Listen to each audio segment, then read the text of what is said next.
Hey, so this is video 2 regarding rookie mistakes that personal trainers make. So yeah, second point made in the article was that basically when you're starting out, people just don't put the time in.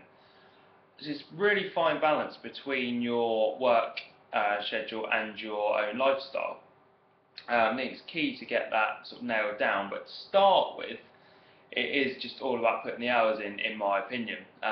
Definitely want to avoid burning out, but a lot of guys think that you're suddenly going to end up with a perfect lifestyle that a lot of the top trainers seem to have, which is train clients for a couple of hours a day, maybe a bit of writing, a bit of business development, a bit of online coaching, and just take the rest of the time off.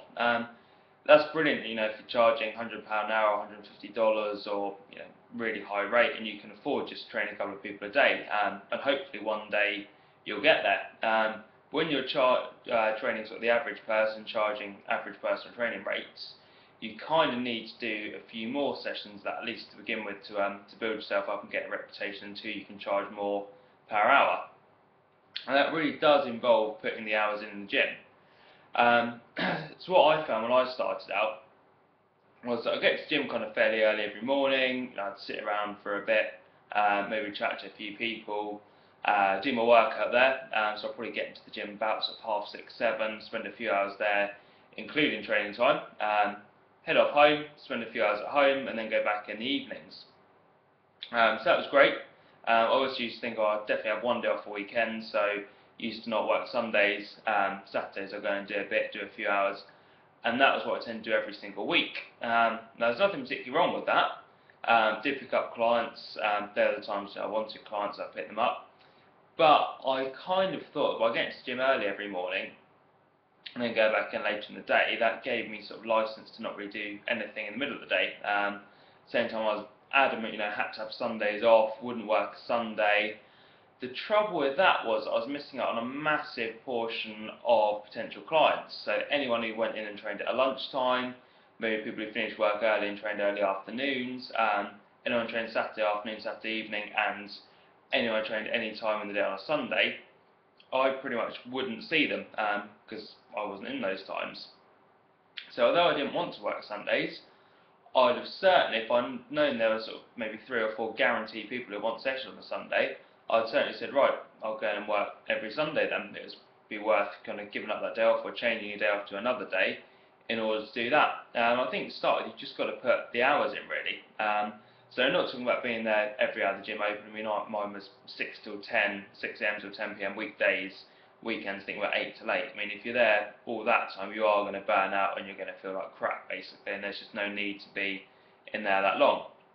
But we are talking about getting in the gym, I would say at least kind of 7, 8 hours every day, getting your face known. It's one of those things we referred to in the last video blog about it being a people business. So if people see your face more often, they're more likely to come to you. Whereas if they only see you there a couple of times a week, they probably don't even know that you work there. I mean, I know when I was starting out, I had a couple of people, I've been there a few months, and they asked me what I did for a living, or how often I came to the gym, and I had to explain that actually I was a trainer, and they said, oh, I've seen you here a few times before, but didn't know you worked here, which is kind of inexcusable. Alright, sort of possibly a bit on their part as well. I did used to wear my PT top and stuff, so maybe it's just a case I didn't take it in, but there really shouldn't be an excuse for that. I think at the beginning you just kind of got to knuckle down, get in the gym, and do as many hours as you can without burning out. So we're not talking about moving yourself into the gym. I put in the article about maybe sort of slightly tongue-in-cheek, but taking your sleeping bag into the gym. I think that's possibly going a bit too far, but you certainly want to put more hours in, and you also want to vary the times you're in there, because by just going the same time, same day every week, you're missing out on a huge potential market. And I think it's that thing we're sort of sold this dream lifestyle as trainers. We're told that you can charge vast sums of money, you might get trained athletes, rich housewives, got nothing better to do, are going to pay lots to train with you, which sounds fantastic, but it's probably not really like that, at least not my experience. I've talked to a few guys, obviously. We all know the people who are managing that, doing a couple of hours a day work, and that's kind of it, and they're making enough to get by. But again, it's the average person works a 40-hour work week plus maybe a bit on top and travelling time. So there's no reason why as a trainer you shouldn't be kind of building up to that, even if that time includes your programming, designing workouts for clients, marketing, things like that, follow-up consultations, phone calls, emails with clients. You should be, see it as a full-time job, and that's the main job. As a lot of people see it as maybe a stopgap or an easy way to earn some money. When, you need to look at it as a full-time job, really. So don't be afraid to put the hours in. The more you do, the more clients you get, the more your business grows, the more you'll be able to pick and choose your hours. But certainly at the start, I would advise not being too choosy over when you're in the gym, when you're trying to pick up clients, and just get in there and put the hours in. That's mistake number 2, is not focusing enough on getting the hours in and just trying to, in my opinion, be a bit lazy by cutting them short, really.